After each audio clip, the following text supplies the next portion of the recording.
국민의힘이 비상대책위원회 체제 전환을 결정했습니다. 지도부는 빠른 시일 안에 비대위를 구성해 총선 승리를 달성할 수 있는 국민 눈높이에 맞는 인물을 비대위원장으로 선임하겠다고 밝혔습니다. 이낙연 전 대표 신당 창당과 선거제 개편을 놓고 민주당 내 신경전이 거셉니다. 원칙과 상식은 이재명 대표 사퇴와 비대위 출범을 촉구했는데 이재명 대표는 선을 그었습니다.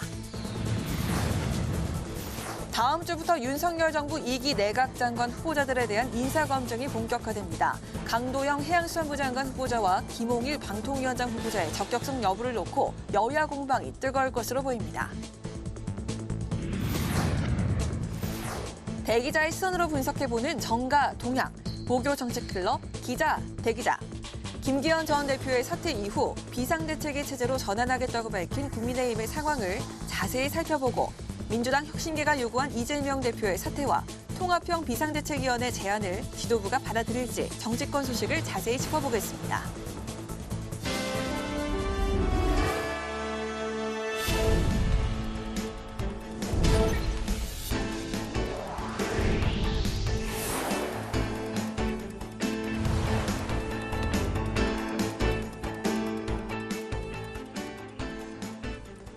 여러분 안녕하십니까? 12월 14일 목요일 국회 라이브 6 시작하겠습니다. 어제 김기현 대표의 당대표 사퇴 발표 후 국민의힘은 비상대책위원회를 구성하기로 했습니다. 비대위원장으론 국민 눈높이에 맞고 총선 승리를 이끌 수 있는 능력을 갖춘 사람을 찾겠다고 밝혔습니다. 국민의힘은 무너지고 있는 필수 의료 챙기기에도 나섰는데요. 지역 필수 의료 혁신 TF회의도 열어 지역 내 필수 의료를 위한 의대 입시 전형도 살피기로 했습니다. 보도에 남수지 기자입니다. 어제 김기현 대표의 사퇴 선언 이후 국민의힘은 지도부 재정비에 들어갔습니다. 당대표 직무대행을 맡은 윤지혁 원내대표와 국민의힘 3선 이상 중진 의원들은 오늘 긴급 연석회의를 가졌습니다. 회의에선 총선 4개월 남은 상황인 만큼 전당대회로 당대표를 뽑기보다 비대위를 구성해야 한다는 쪽으로 의견이 모였습니다. 윤 원내대표는 비대위원장 후보로 국민 눈높이에 맞고 총선 승리라는 과제를 달성하는 데 실력을 갖춘 사람을 찾을 것이라고 설명했습니다. 국민 눈높이에 맞고 국민의 공감을 얻을 수 있는 분, 선거를 앞두고 총선 승리라는 지상과제를 우리가 달성하는데 능력과 또 실력을 갖춘 분. 윤 원내대표는 일각에서 나오는 공동 비대위원장 설에 대해서는 한 사람이 운영하는 것이 조직에 효율적이라고 생각한다며 일축했습니다.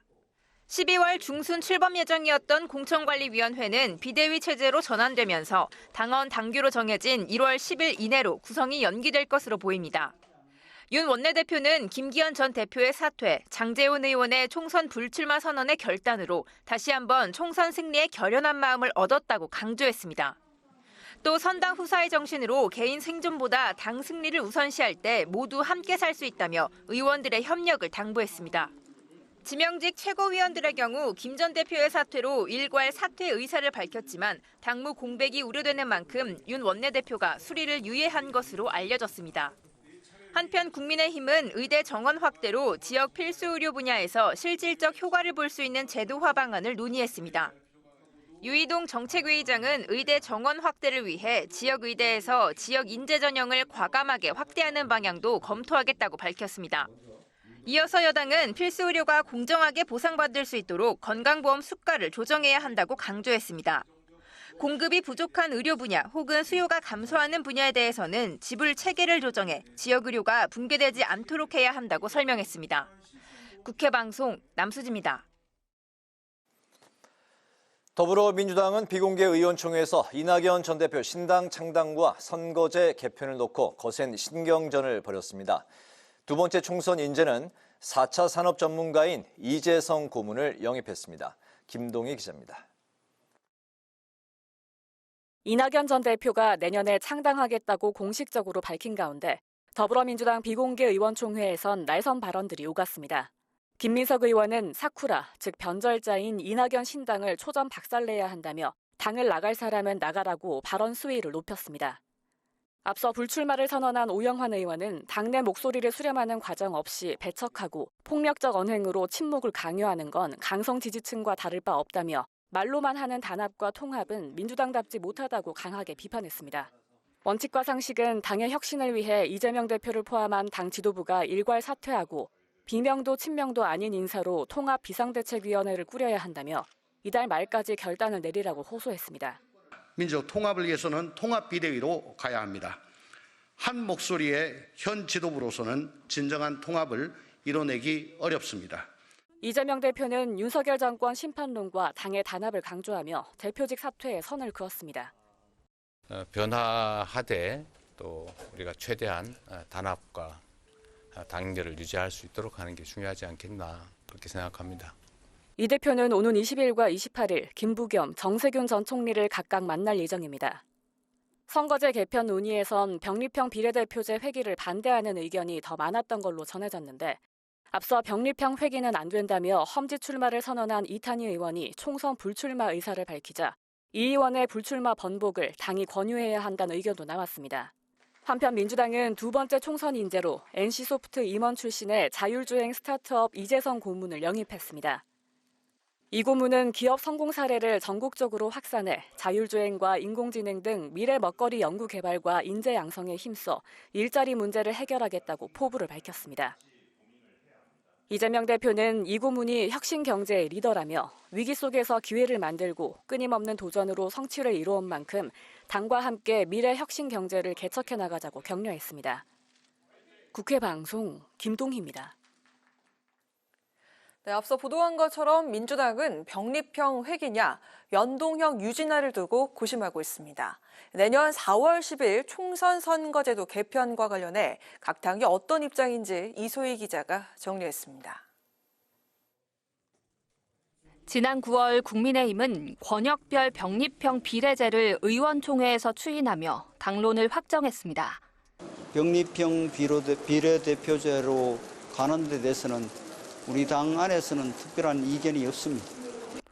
병립형 비례제는 지역구 의원과 비례대표를 각각 따로 뽑는 제도로 유권자는 지역구 후보자의 한 표, 비례의석을 위한 정당 투표 한 표를 행사할 수 있습니다. 다만 국민의힘이 새롭게 추진하는 권역별 병립형 비례제는 전국 권역을 3개 혹은 6개로 나눠서 정당에 투표하고 그 득표율에 따라 비례대표 의석을 나눠 갖자는 겁니다. 병립형 비례제로 돌아가면 투표는 한층 단순해질 수 있지만 소수 정당이 설 자리가 줄어 민주주의의 흐름과 맞지 않는다는 지적이 나옵니다. 지난 총선 당시 민주당 중심으로 단독 처리됐던 준연동형 비례대표제. 정당 득표율에 연동해 의석을 배정하지만 지역구 의석수 비율이 전국 정당 득표율보다 적을 경우 모자란 의석의 50%를 채워주는 제도입니다. 지역구 당선이 적어도 정당 득표율에 따라 의석수를 좀 더 챙길 수 있게 되는 겁니다. 소수 정당의 원내 진출에 유리하고 비례성을 높일 수 있다는 이점이 있지만 지난 총선처럼 위성정당의 난립을 막으려면 위성정당 방지법을 도입해야 한다는 목소리도 나옵니다. 지난 총선에서 준연동형 비례제를 통과시켰던 더불어민주당은 병립형 회귀로의 갈림길에서 의견을 모으지 못하고 있습니다. 당초의 취지는 나쁘지 않았지만 현실적으로 이 제도가 매우 큰 허점을 드러냈고 문제점을 지금 노출하고 있는 것 아니냐 이런. 다만 오늘 의원총회에서 병립형 회귀에 대한 반대 목소리가 적지 않았고 비명계인 원칙과 상식에서도 현행 비례제 유지를 주장해 합의까지는 시간이 걸릴 모양새입니다. 소수 정당은 병립형 비례제의 회귀를 필사적으로 반대하고 있습니다. 선거구 획정만 빨리 하고 현행 선거법 그대로 두더라도 지난 총선에 비해서 우리는 비례성이 조금 더 개선된 선거제도를 쟁취할 수 있습니다.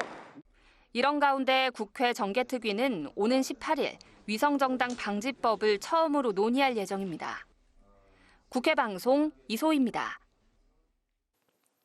윤석열 정부의 2기 내각을 이끌어갈 신임 장관 후보자들에 대한 인사청문회가 다음 주 잇따라 실시됩니다. 강도영 해양수산부 장관 후보자의 음주 폭력 전가와 일부 후보자의 전문성도 논란이 되고 있습니다. 청문회 일정과 쟁점을 한규미 기자가 정리했습니다. 여야가 다음 주 윤 정부 2기 내각 장관 후보자 6명에 대한 인사청문회를 진행하기로 했습니다. 오는 18일에는 송미령 농림축산식품부 장관 후보자, 19일에는 강도영 해양수산부 장관 후보자와 최상목 경제부총리 겸 기획재정부 장관 후보자 인사청문회가 진행됩니다. 또 20일에는 박상우 국토교통부 장관 후보자, 21일 오영주 중소벤처기업부 장관 후보자와 강정혜 국가보훈부 장관 후보자 청문회가 열립니다. 이동관 전 방송통신위원장 후임으로 지명된 김홍일 방통위원장 후보자에 대한 인사청문회 일정은 아직 여야가 합의를 하지 못하고 있습니다. 민주당은 김 후보자가 검사 출신으로 방송통신 경력이 전무하고 윤 대통령과 친분이 많아 독립성도 우려된다며 적합하지 않다고 주장했습니다. 국정감사 기간에서도 권익위가 방통위 하수기관처럼 역할을 했다라고 하는 의혹들이 계속 제기됐잖아요. 예를 들어서 청탁금지법 적용해서 KBS 이사장이 됐던 요거는 검찰이 이첩하면서. 이에 대해 국민의힘은 검사 출신이라 복잡한 법적 문제를 해결할 적임자라고 반박하고 있습니다. 방송이야말로 오히려 공정이 필요한 거 아닌가요? 그리고 아니 검사 출신이라고 해서 방송통신위원장의 업무가 부당하다는 것은 그건 있을 수가 없는 이야기입니다. 강도영 해수부 장관 후보자도 음주운전과 폭력전과가 밝혀진 데 이어 배우자의 위장전입 의혹과 부당소득 공제까지 논란이 되고 있습니다. 민주당은 강 후보자에게 사퇴를 요구한 가운데 다가오는 청문회에서 철저한 검증을 예고했습니다. 국회방송 한규미입니다.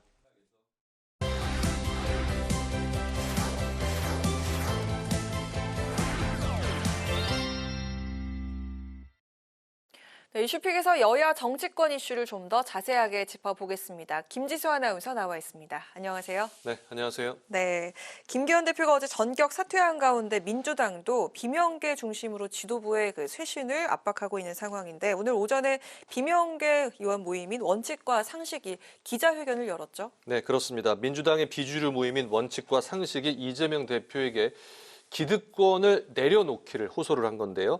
국민의힘에서 친윤의 핵심인 장제원 의원이 총선 불출마를 선언을 했고요.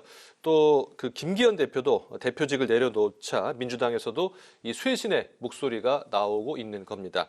원칙과 상식 오늘 국회 소통관에서 기자회견을 열고 철옹성 같았던 여당의 기득권 세력도 총선 승리라는 명분 앞에 더 이상 버티지 못하고 결단을 내리고 있다고 밝혔고요.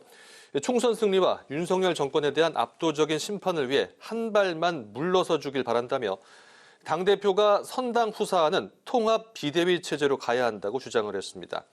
또한 국민의힘이 기득권 정치를 고집하더라도 민주당은 위성정당을 만들지 말고 국민에게 호소해야 한다. 선거법 약속을 지켜야 한다는 입장도 덧붙였는데요.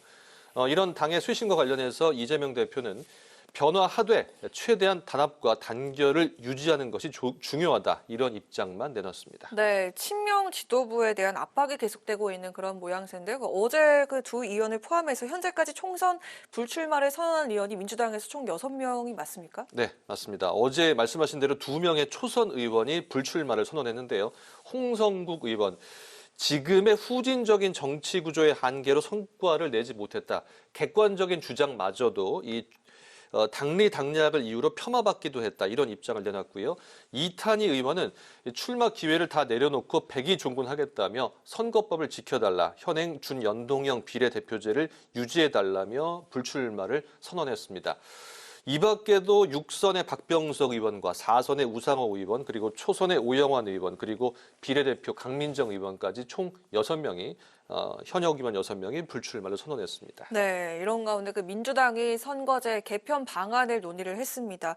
오늘도 결국 결론이 나지 않은 것 같은데 의원들 간의 이견이 좁혀지지 않는 그런 상황인 것 같습니다. 네, 현재 당 지도부가 이제 병립형으로의 회기 쪽으로 이제 무게를 실으면서 당내 갈등이 심화되고 있었는데요. 지난달 30일에 이 선거제 논의를 위해서 의원총회를 열었고요. 오늘은 비공개로 의원총회를 열었는데 역시나 이견이 좁혀지지 않았습니다.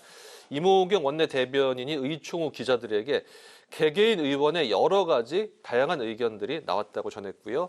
병립형 회기에 대해서는 반대 의견이 좀 많았다면서도 오늘 확실한 결과는 없었다. 다음 주에 어느 정도 이제 결정을 해야 된다. 이런 의견이 많았다고 밝혔습니다. 네, 자 그리고 총선을 앞두고 정치 지형이 요동치고 있습니다. 그런 가운데 중진 용퇴론이 나오고 있는 가운데 또 올드보이들 귀환도 점쳐지고 있는데, 야 이거 굉장히 오랜만에 들어보는 이름인데요. 국민의힘에서 이인재, 김무성 전 의원 이야기가 나오고 있다고요? 그렇습니다. 22대 총선이 이제 넉 달 앞으로 다가왔습니다. 네. 얼마 남지 않았는데요. 12일부터 예비 등록이 시작됐는데 여야 정치권에서 말씀해 주신 대로 올드보이들이 정치권의 재입성을 노리고 있습니다. 먼저 이 피닉제라는 별명을 가진 이인재 전 의원, 충남 논산에서 예비 후보 등록을 마쳤는데요. 6선 의원으로 75살입니다.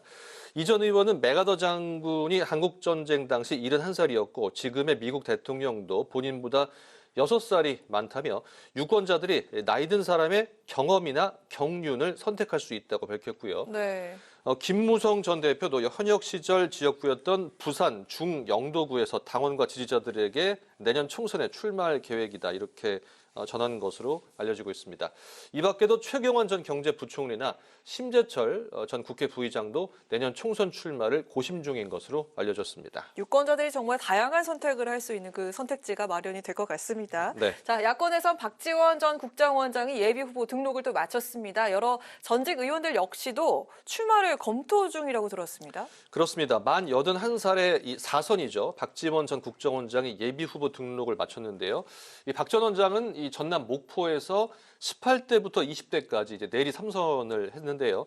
이번에 지역구를 옮깁니다. 해남, 완도, 진도로 지역구를 옮겨서 후보 등록을 마쳤습니다. 박 전 원장은 윤석열 독주 정권을 향해 투쟁하고 민주당이 대동단결하는데 자신이 필요하다고 출마 배경을 설명했고요. 또 역시 4선의 정동영 전 의원이 전북 전주시 병에 다시 출마할 거란 관측이 나오는데요. 그동안 전북 덕진구와 서울 동작을, 강남을, 관악을, 전주 병 등 여러 차례 지역구를 옮기면서 총선에 도전한 바가 있고요. 또 법무부 장관을 지냈던 천정배 전 장관도 광주 서구을에서 7선에 도전하고 5선에 이종걸 전 의원은 종로에 출사표를 던진 상태입니다. 네, 진짜 그 올드보이의 귀한 성공이 될지 기대해 보도록 하겠습니다. 네. 자, 국민의힘 소식 하나 더 보겠습니다. 현재 대한의사협회가 의대 정원 확대 반발하고 있는 상황인데 국민의힘 지역 필수 의료 혁신 TF가 오늘 그 4차 회의를 열었어요. 네, 말씀하신 대로 지금 대한의사협회가 의대 정원 확대에 반발을 하고 있습니다. 네. 그래서 17일에 의사 총궐기 대회를 열고 반대 행동에 나서겠다 이런 얘기가 들리고 있는데요.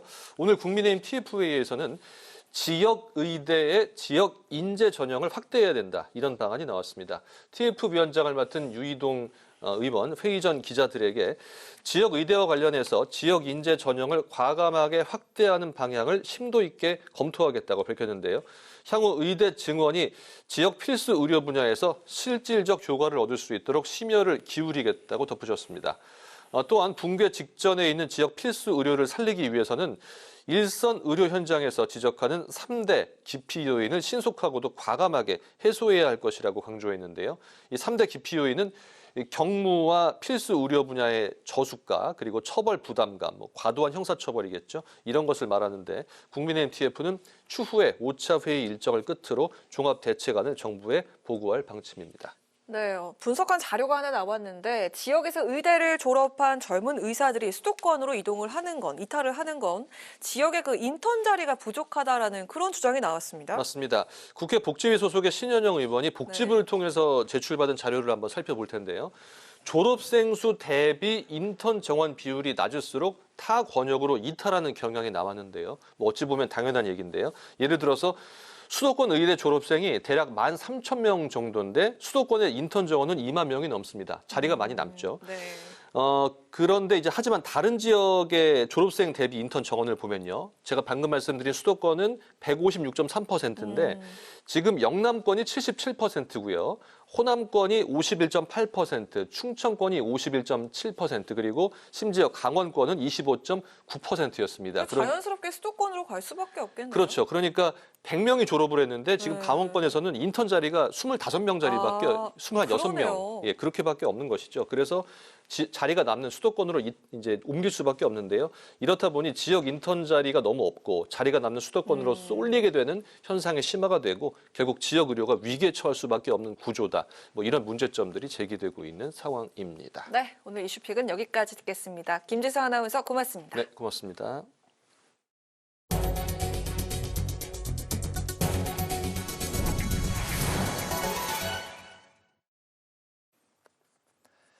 국민의힘과 정부가 여성의 생애 주기별 건강 지원을 강화하고 아동을 위한 응급의료관리법 개정을 추진하기로 했습니다. 유이동 정책위 의장은 당정협의회에서 여성의 건강은 가족과 사회 건강과 직결되어 있다며 지원 강화 이유를 밝혔습니다. 당정은 또 난임 부부의 체외 수정 시술 급여 횟수를 확대하고 소아 당뇨 환자의 인슐린 펌프에 대한 본인 부담을 대폭 줄이는 등 여성과 아동 건강을 위한 정책적 지원을 약속했습니다. 이재명 더불어민주당 대표가 국회에 예방훈 대통령실 이관섭 정책실장과 한호섭 정무수석 등을 만나 윤석열 대통령의 거부권 행사 자제를 요청했습니다. 이 대표는 최근 국회가 힘들여 입법한 법안들이 거부권 행사의 대상이 되고 있다며 국회도 국민의 대표 기관인 만큼 이 법안들을 존중해달라고 당부했습니다. 그러면서 제1야당으로서 대통령실 국정운영 협력 방안을 최대한 찾아 노력하겠다며 R&D, 지역화폐 삭감 문제와 전세 사기 특별법 개정 등에 대한 정부 측의 관심과 협조도 부탁했습니다. 김진표 국회의장이 김대중 대통령 탄생 100주년과 노벨 평화상 수상 23주년 기념식에 참석해 김 전 대통령의 정신을 기렸습니다. 김 의장은 축사에서 김 전 대통령은 정적에게 화해의 손을 먼저 내밀며 국가 위기를 극복하는 유일한 길이 국민 통합에서 시작된다는 것을 행동으로 보여주셨다고 강조했습니다. 그러면서 자신도 국회의장으로서 노벨 평화상에 깃든 김대중 정신을 되새기며 국민 통합의 정치에 혼신의 노력을 다하겠다고 다짐했습니다. 국회 사무처가 입법고 시 논수령 시험에 컴퓨터를 활용해 답안을 작성할 수 있는 시스템을 도입한다고 밝혔습니다. 국회 사무처는 네이버 클라우드 그리고 NS대불과 채용 플랫폼의 디지털 전환을 위한 업무 협약을 체결했습니다. 이광재 사무총장은 이번 협약을 통해서 공무원 채용 시험의 혁신을 일으키고 디지털 국회 실현을 위한 촉진제가 되기를 기대한다고 밝혔습니다.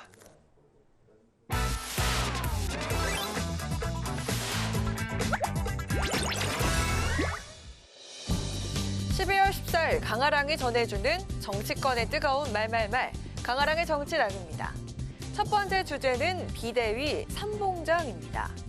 국민의힘이 김기현 전 대표의 전격 사퇴에 따라 당을 비상대책위원회 체제로 전환하기로 결정했습니다. 당대표 권한대행을 맡은 윤재욱 원내대표가 국민 눈높이에 맞는 비대위원장 물색에 최선을 다하겠다면서 비대위 체제 전환을 공식화했는데요. 당헌 96조에 따르면 당대표 사퇴 등 거리의 경우 당대표 권한대행이 비대위 설치 여부를 결정할 수 있습니다. 비대위원장은 전국위를 거쳐 윤 원내대행이 임명하는데요. 선출된 비대위원장은 공관위와 선대위 등을 꾸리고 공천과 인재 영입 등 선거 업무를 지휘하게 됩니다.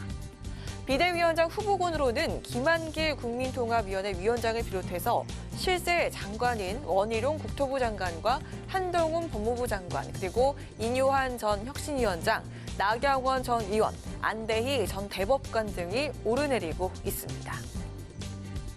민주당 대표를 지내시고 지금 많은 사람들이 이 사태에 있어가지고 김한길 대표의 영향이 있었냐를 놓고 갑론을박 중인데 그런 이름들이 비대위원장에 언급된다는 걸 보고 설마 그 김한길 위원장이 오시지는 않을 거다라고 저는 믿고 싶고 중진들이 상당히 반대했다고 나사리판 되는 겁니다. 이거 진짜로 총선에 대해서 당이 감이 없는 거라고 좀 생각을 하고요. 그리고 지지층에 대해서도 등에다가 칼 꽂는 일입니다. 네, 이처럼 국민의힘 내부에서 김한길 위원장에 대해서 부담스러워하는 기류가 다소 강한 것으로 전해지고 있습니다. 윤석열 대통령에게 정치적 조언을 하는 등 주요 측근이라는 점과 민주당 출신으로 보수층에서 반발할 수 있다는 점 등을 우려하는 것으로 보입니다. 그렇다면 세간의 관심을 받아온 한동훈 비대위원장 카드에 대한 당내 평가는 어떨까요? 한영화는 이미지도 좋고 나름대로는 보수에서 소구력이 있지만 비대위원장은 가오마담 자리가 아니라고 생각합니다. 정치 경험이 없고 그냥 이미지만을 위한 사람이 오면 그동안의 연장선상에서 벗어나기가 어렵다고 생각하기 때문에 검찰 출신이 또 비대위까지 나오는 것에 대해서 국민들이 어떻게 볼 것이냐라는 문제하고 그다음에 우리 당에 전혀 이제 연고가 없다 그래야 되나요? 어떻게 해야 되나요? 중도에 있는 많은 분들을 끌어와야 되는데 예. 그 부분에 과연 어느 정도 기여를 하실지는 좀 고민해 봐야 될. 한동훈 장관의 경우 후임 장관 지명이 되지 않았고 더군다나 또 검찰 출신이냐는 여론 등 적지 않은 부담이 작용하고 있는 것으로 보이는데요. 무소속 김남국 의원은 한동훈 법무부 장관이 비대위원장을 맡는 게 민주당의 가장 큰 호재가 될 것이라면서 그 이유로 윤 대통령을 아주 사실적으로 떠올리게 돼 정권 심판론에 더 불이 붙을 것이라는 것. 국민의힘은 내일 오전 의원총회를 소집하고 전체 의원들 의견을 취합한 뒤 비대위원장 후보군 인선 작업에 나설 전망인데요. 여러 변수들 속에서 쇄신을 끌고 나갈 여당의 새 비대위원장, 과연 누가 될까요? 두 번째 주제 보겠습니다. 이낙연 신당 라인업입니다. 이낙연 전 민주당 대표가 내년에 신당을 창당하겠다는 의사를 공식화하면서 원내제 1당을 목표로 한다는 포부를 밝혔습니다. 이에 민주당 친명계 강경파 의원들이 강하게 반발하고 나섰는데요. 철험회 소속 김용민 의원, 이 전 대표가 돌아올 수 없는 강을 건넜다면서 한순간에 정치권으로 전락하는 것 같아서 무척 안타깝다라고도 지적하는가 하면 이 전 대표를 향해서 사쿠라 언급으로 논란에 빚었던 김민석 의원은 오늘 민주당 비공개 의총에서 선을 넘은 이낙연 신당론엔 명확히 선을 긋자면서 신당을 만류하고 불참 표명을 할 것을 촉구한 것으로 전해지고 있습니다. 대한민국을 위해서도 그렇고 민주당을 위해서도 본인을 위해서도 일도 도움이 안 된다고 생각해요. 도시락 싸들고 다니면서 말리고 싶은 그런 심정이에요. 이처럼 친문계 역시 반대의 뜻을 밝혔습니다. 그렇다면 이낙연 전 대표와 행보를 같이 할 것으로 예상됐던 혁신계 원칙과 상식과는 사전 교감이 있었던 걸까요? 저희랑은 무관하게 진행을 하고 계시는 거고요. 왜 저렇게 서두르시지? 그럼 따라 나갈 사람이 그렇게 많지 않다. 현재로선 그렇죠. 숨고르기 없이 갑자기 링에 뛰어들어가지고 막 100m를 질주하고 계시는 것 같아가지고 많이 당황스럽습니다. 네, 그런가 하면 박지원 전 국정원장은 이 전 대표의 총선 승리의 기회를 망치지 말아야 한다라고 경고를 했고요. 이재명 대표에겐 자존심을 내려놓고 이낙연을 만나야 한다라고 촉구하기도 했습니다. 내년 초 구체화할 것이라는 이낙연 신당. 당내 비명마저 성급한 신당 추진에 부정적인 뜻을 내비치고 있는 분위기 탓일까요? 이 전 대표는 외부 세력과 연대에 눈을 돌리는 모양새입니다. 금태섭 양양자 의원 두 분은 만난 적이 있습니다. 뜻을 모을 수도 있겠다 하는 여지를 발견했고요. 제가 관심을 갖는 것은 양당 모두 싫다는 분들을 투표장에 가시도록 할 만한 대안을 제시하는 것. 이것이지 양당 좋다는 사람을 빼가자는 것이 아닙니다. 대선 주자급인 이 전 대표의 이 같은 결단에 과연 어떤 인물이 합류해 함께 나갈 것인지, 또한 무당 측을 비롯한 여론에 어떤 반향을 일으키게 될지 관심이 모아지고 있습니다. 지금까지 강하랑의 정치랑이었습니다.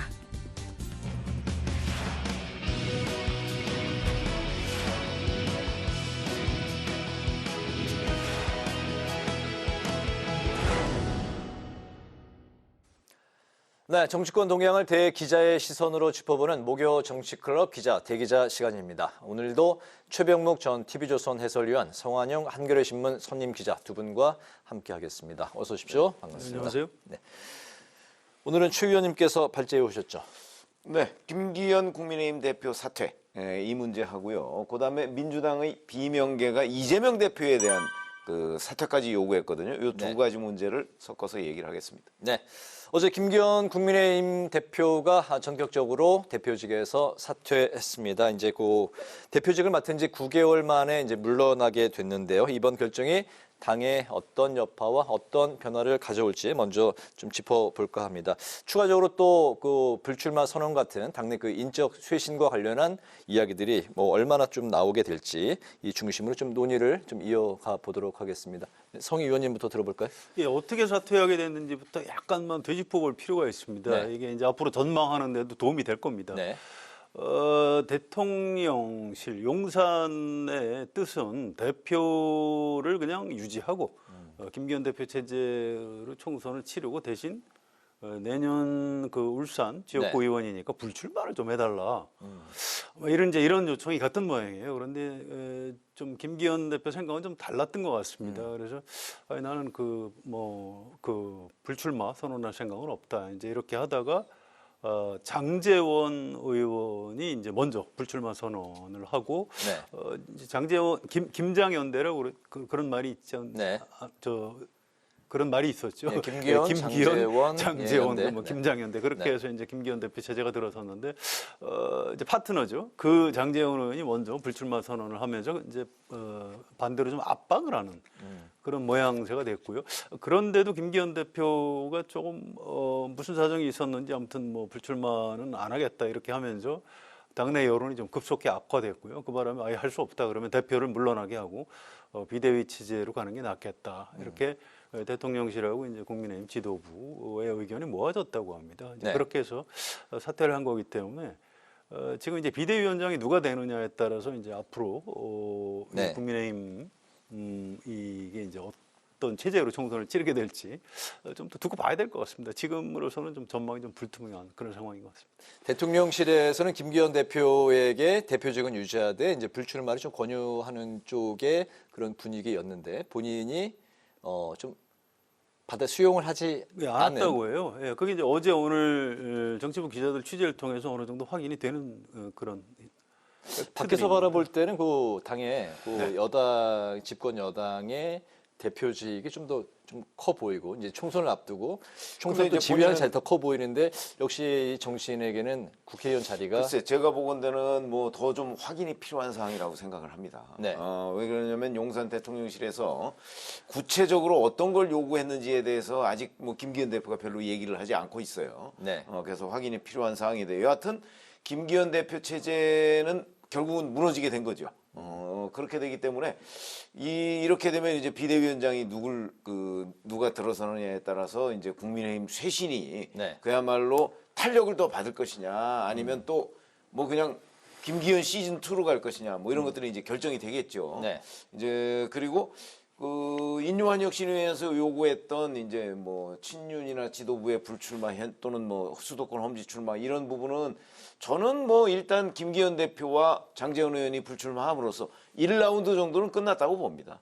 이제 후속타가 이어질 것인지 뭐 그런 부분은 이제 조금 더 기다려 봐야 되지만 뭐 이어지지 않더라도 일단 1단락은 됐다고 볼 수 있죠. 가장 중요한 두 사람이 그 사실은 뭐 자리를 내놓거나 아니면 불출마를 선언했기 때문에 이래서 아마 상당한 그 변화의 바람이 일 텐데 문제는 이제 이 후속 비대위원장이 또 누가 되느냐에 따라서 이 변화가 뭐 유지가 될 것이냐 아니면 오히려 자칫 잘못하면 이것이 뭐 결국은 또 뭐 용산의 입김이 너무 센 것 아니냐는 쪽으로 하게 되면 자칫 잘못하면 또 역풍이 불 수도 있겠다 이렇게 생각합니다.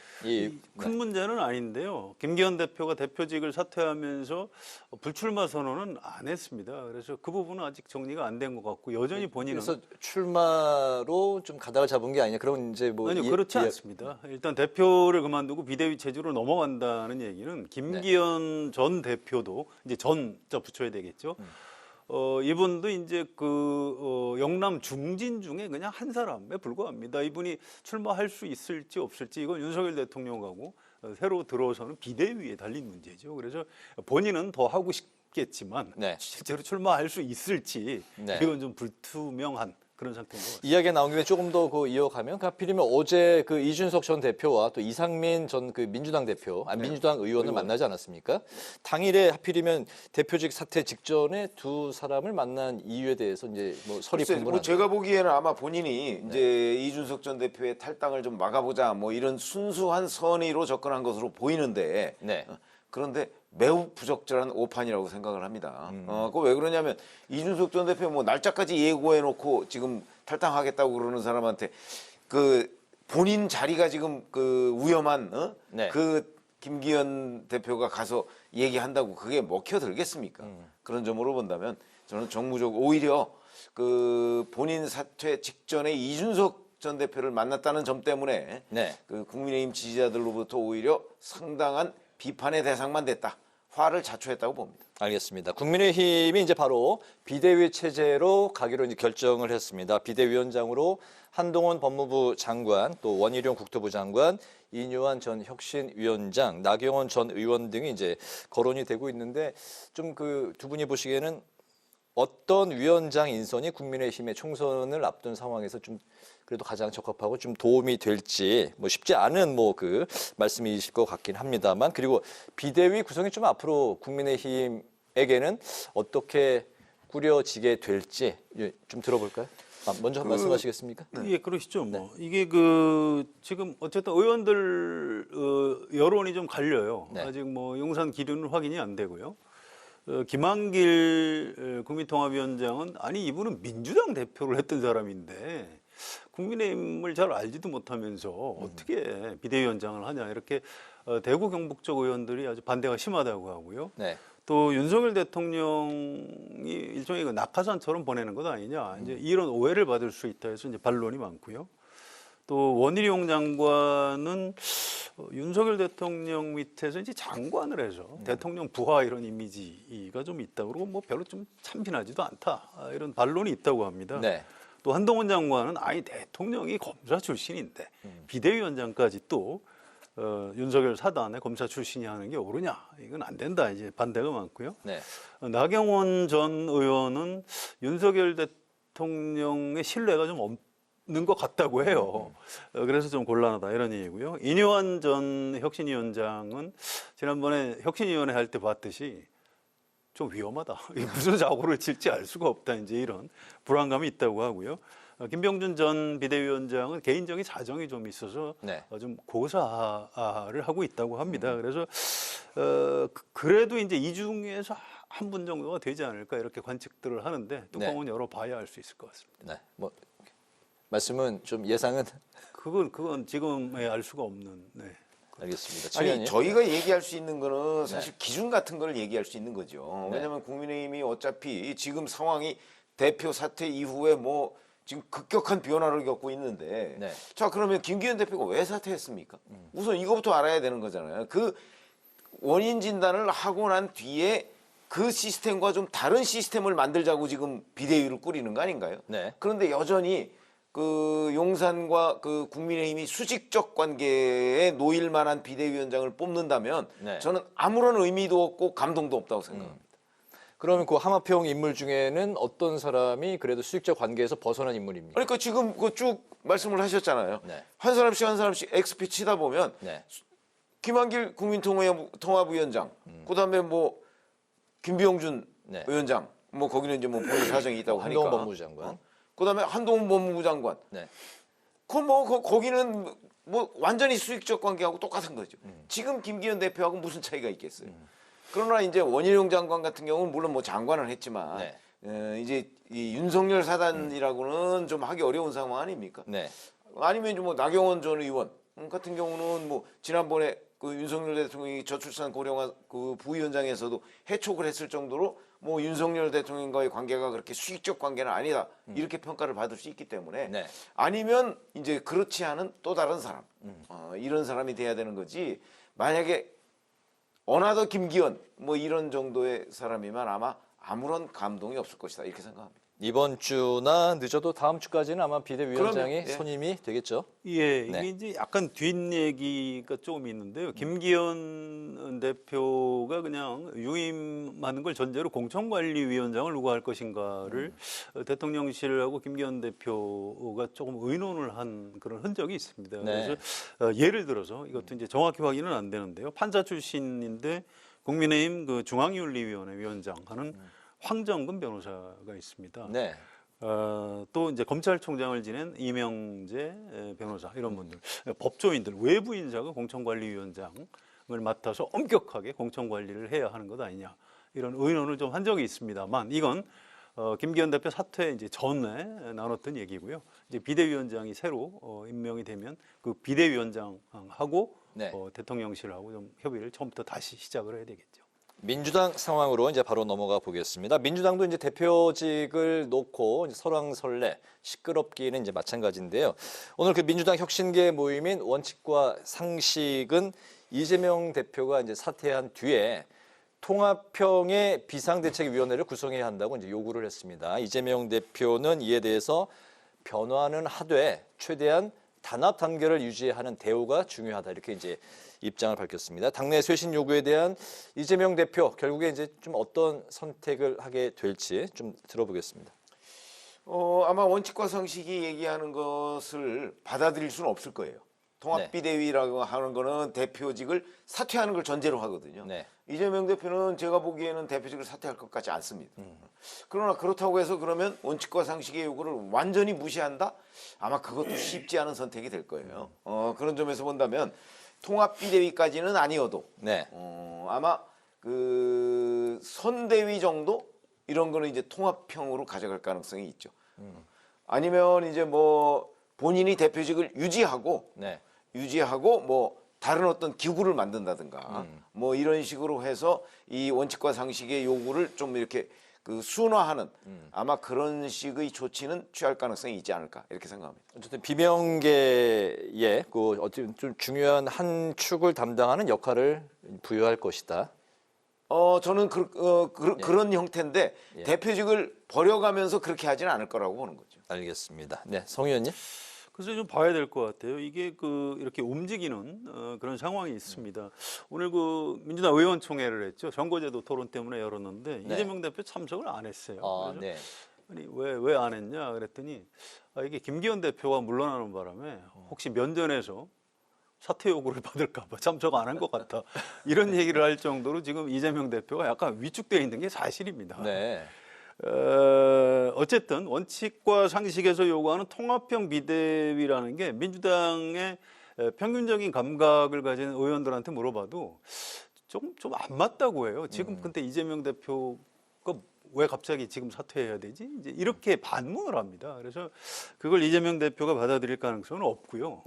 다만 앞으로 상황이 변할 수가 있는 겁니다. 이게 여야가 항상 맞물려 있어요. 그래서 국민의힘이 새로운 비대위원장을 모셔서 혁신에 어느 정도 성공을 하고 여론조사에서 대통령과 국민의힘 지지도가 좀 상승세로 올라간다. 이제 이렇게 되면 민주당에서도 이제 위기감을 느끼고 자 그럼 이재명 대표 물러나고 우리도 뭔가 혁신하는 모습을 보여주자 이런 의견이 일단 당원과 지지층으로부터 나올 가능성이 있는 겁니다. 그래서 그 문제는 연말 연시 어떤 민심 여론의 흐름을 좀 살펴봐야 전망할 수 있을 것 같습니다. 알겠습니다. 민주당이 말씀하신 대로 오늘 의원총회를 열었는데 선거제 개편 방안을 논의하기 위한 자리였습니다. 하지만 이제 오늘도 결론을 내리지는 못했는데 이게 두 가지로 지금 압축돼서 이야기가 이제 전개가 되고 있죠. 병립형으로 이제 돌아가서 원내 일당을 유지하는 전략을 세워야 한다 이런 현실론이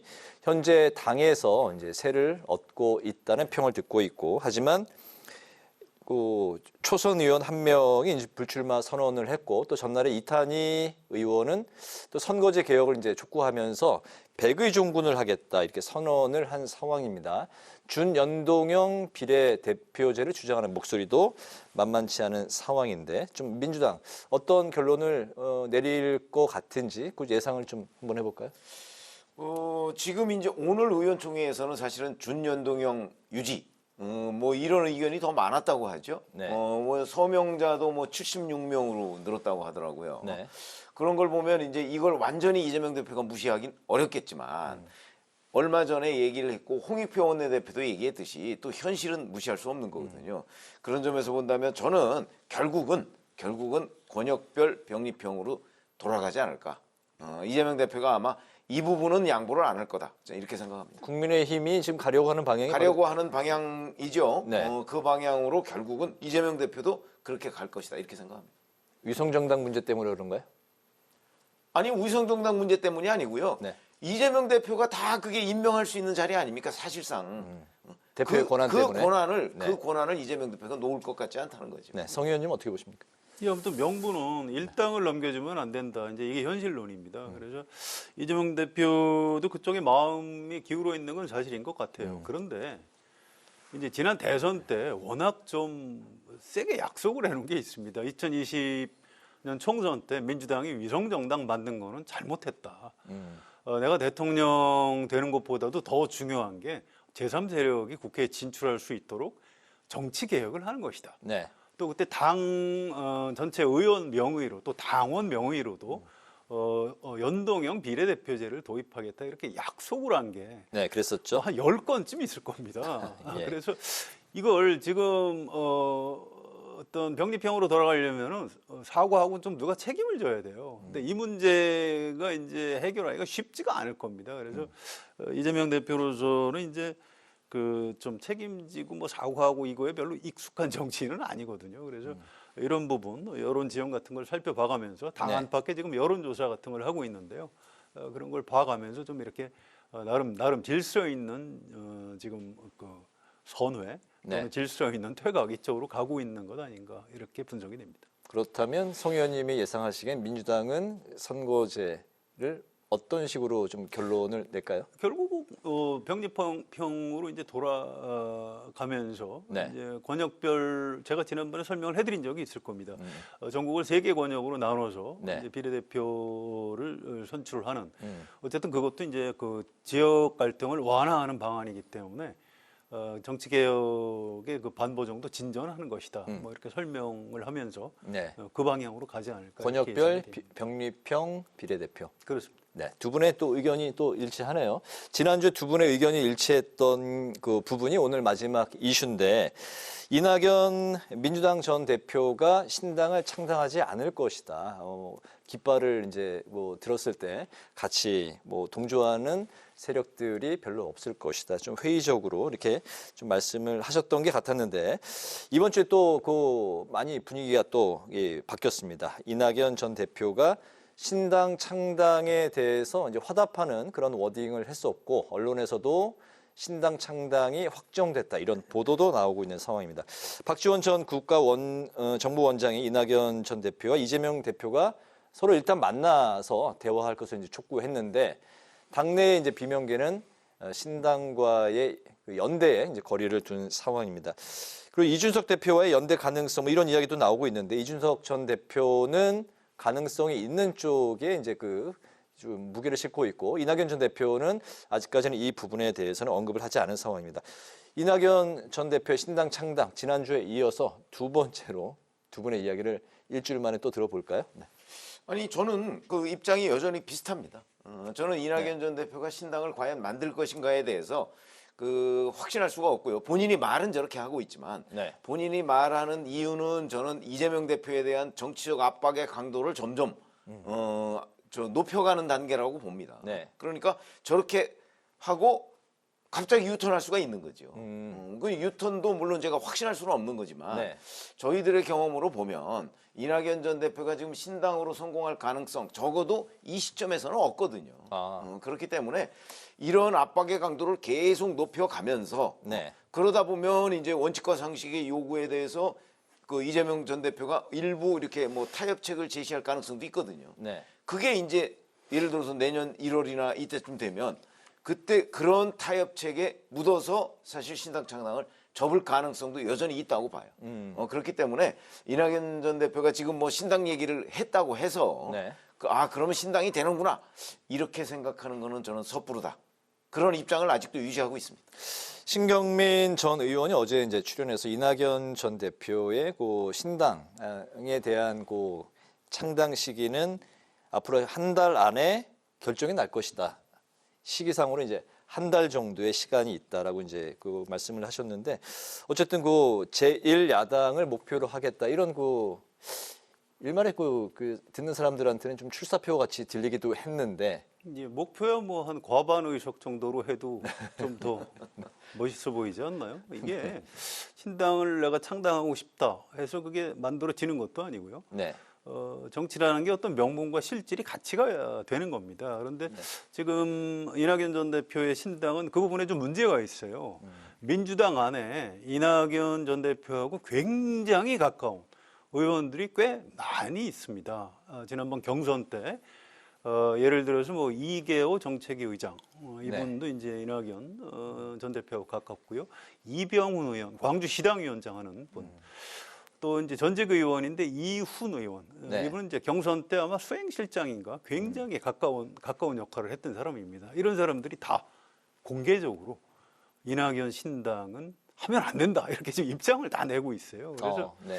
지금 이낙연 전 대표가 신당을 실패를 무릅쓰고 설사 창당을 한다고 하더라도 민주당의 전현직 의원 중에 최소한 전현직 의원 중에 몇 명이나 같이 갈 것인가 좀 의문입니다. 그럼 총선에 민주당에는 별 영향을 주지 않을 거라고 말씀하시는 거예요? 영향이야 뭐 있을 수 있겠죠. 뭐 어쨌든 뭐 이낙연 전 대표도 대한민국 국무총리를 네. 지낸 분이고요. 5선 국회의원의 전남지사를 한 분입니다. 그래서 어쨌든 다만 몇 표가 됐든 민주당 표를 뜯어갈 가능성은 높은 거죠. 그래서 민주당에서도 이제 바로 그런 지점 때문에 이제 반대 여론이 많이 있는 것 같고요. 그래서 이 부분은 좀 더 이제 두고 봐야 되겠는데 네. 이런 실패를 무릅쓰고도 이낙연 전 대표가 신당 창당을 강행을 할 것인지 아니면 이제 이재명 대표가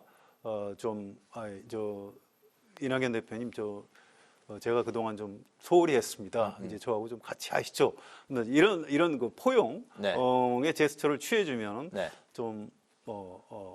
이제 그 적당히 이렇게 좀 타협을 해서 다시 이제 민주당의 이제 총선 승리를 위해서 힘을 합치게 될지 이 부분은 전 뭐 내년 1월까지 넘어가서 좀 더 지켜봐야 최종적으로 알 수 있을 것 같다는 생각. 박지원 전 국정원장이 촉구하는 바가 이제 바로 그 부분인데 아무튼 뭐 조금 더 시간을 두고 지켜봐야 그렇죠. 될 그러니까 것 지금 같아요. 이낙연 전 대표가 자꾸 신당 얘기를 한다고 해서 신당 만들어지는구나 이렇게 생각할 건 아니라는 거죠. 알겠습니다. 한 줄 논평 오늘 마지막으로 두 분의 생각 들어보겠습니다. 네, 성 의원님부터 들어볼까요?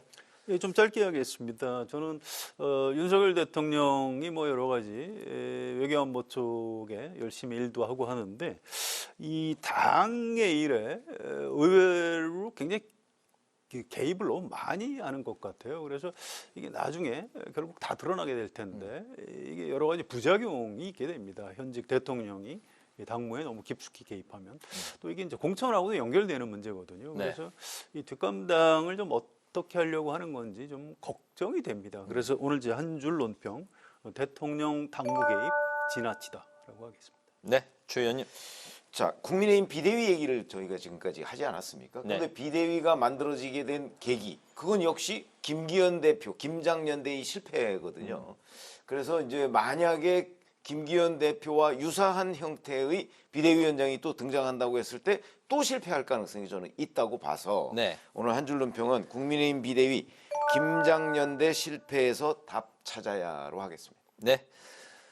목요 정치클럽 기자 대기자 이제 마칠 시간이 됐습니다. 지금까지 최병묵 전 TV조선 해설위원, 성환용 한겨레 신문 선임 기자 두 분과 함께 국민의힘 비대위 구성을 전망해 봤고요. 또 더불어민주당의 선거제 개편은 앞으로 이제 어떤 방식으로 결정이 될지 두 분의 이야기, 전국 현안을 두루 살펴봤습니다. 오늘도 말씀 잘 들었습니다. 고맙습니다. 네, 오늘 국회 라이브 6도 여기서 마치겠습니다. 시청해 주신 여러분 고맙습니다.